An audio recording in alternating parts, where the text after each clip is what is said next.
Cho bạn, có hội viên góp ý nói về hiện tượng giá bất động sản tăng cao và nội cuốn của Việt Nam và Trung Quốc. Không chắc có phải ai cũng biết không? Nội cuốn vốn là một thuật ngữ lịch sử để giải thích vì sao nhiều xã hội truyền thống không phát triển ra chủ nhà tư bản. Nói đơn giản là bất chấp lợi nhuận biên marginal benefit giảm đi mà vẫn cứ đổ công sức vào trong khi không có nâng cấp công nghiệp. Điều này thường thấy trong cách sản xuất nông nghiệp thâm canh lúa cọc tại châu Á ngày xưa.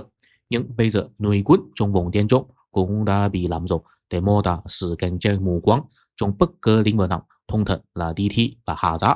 Nếu liên hệ nội cuốn với giá bất động sản tăng cao thì ý là hiện tượng nhiều người ngay cả vất và làm việc suốt đời cũng không mua được một căn nhà lý tưởng mà vẫn cứ chăm chỉ không ngừng, chỉ khiến mình mệt mỏi muốn nằm thẳng. Trong vùng Tiên Trung đã công nhận hiện tượng này có thể dùng để hình dung Trung Quốc, Nhật Bản, Hàn Quốc và Đài Loan. Tuy nhiên ở Trung Quốc là nghiêm trọng nhất, nhưng chưa chắc Việt Nam có thích hợp không. Cá nhân mình thấy rằng hiện nhân người Việt không có tính tình như các nước Đông Á khác, tức là tự em mình phải chăm chỉ và coi người không chăm chỉ là người không có giá trị tồn tại. Có một câu đùa rằng một người Trung Quốc đang nói chuyện với một người Thái Lan.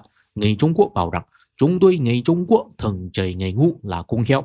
Người Thái Lan thì ngạc nhiên bảo rằng cung heo thông minh thế sao mà nói là ngu, suốt ngày ăn rồi ngủ, không cần làm gì cả. Chúng tôi người Thái dùng công bộ để chơi người là ngu, suốt ngày chăm chỉ cho người khác rồi cuối cùng cũng bị giết. Hiện như người Việt cũng dùng công bộ mà không phải cung heo để chơi người là ngu. Có thể là người Việt cũng dùng người Thái không thấy chăm chỉ làm việc cho người khác là một chuyện thông minh, và trong vùng Tiên Trung cũng thực sự có một định kiến rằng người Việt không chịu khó bằng người Trung Quốc. Giá bất động sản Việt Nam thực sự rất cao. Tỷ số giá nhà trên thu nhập của Việt Nam là 33, tức là phải làm 33 năm không ăn không uống mới mua được một căn nhà. Các nước Đông Nam Á khác đều ở dưới 25, con số 33 thậm chí cao hơn những đô thị lớn Đông Á như Thượng Hải, Tokyo, Seoul, chỉ thấp hơn Đài Bắc là 35. Kinh khủng lắm. Nhưng liệu vì giá bất động sản cao như thế mà khiến người Việt chăm chỉ làm việc, chờ nói đến đuổi mây sáng đạo, ít nhất là nội quân hạ giá hay tăng thời gian làm việc thì mỗi ngày một ý khó nói lắm. Dù sao thì nữa, nội quân với trường hợp Trung Quốc cũng có một ý nghĩa là chỉ việc nhà nước Trung Quốc đã tận dụng nhân công giá rẻ của người Trung Quốc để tạo ra phép màu kinh tế rồi. Nhà nước vô cùng giàu có nhưng không trả ơn cho người dân. Tức là thuế vẫn cao, phúc lợi thì ít, còn các loại quyền lợi khác lại bị hạn chế thêm. Và theo mình, ý nha nội quân này thì có liên quan với trường hợp Việt Nam nhiều hơn. Vì bây giờ Việt Nam cũng đang nhờ nhân công giá rẻ để phát triển. Tuy nhiên bây giờ chính phủ Việt Nam nói sẽ thực hiện chủ nghĩa xã hội khi Việt Nam cũng trở thành nước phát triển.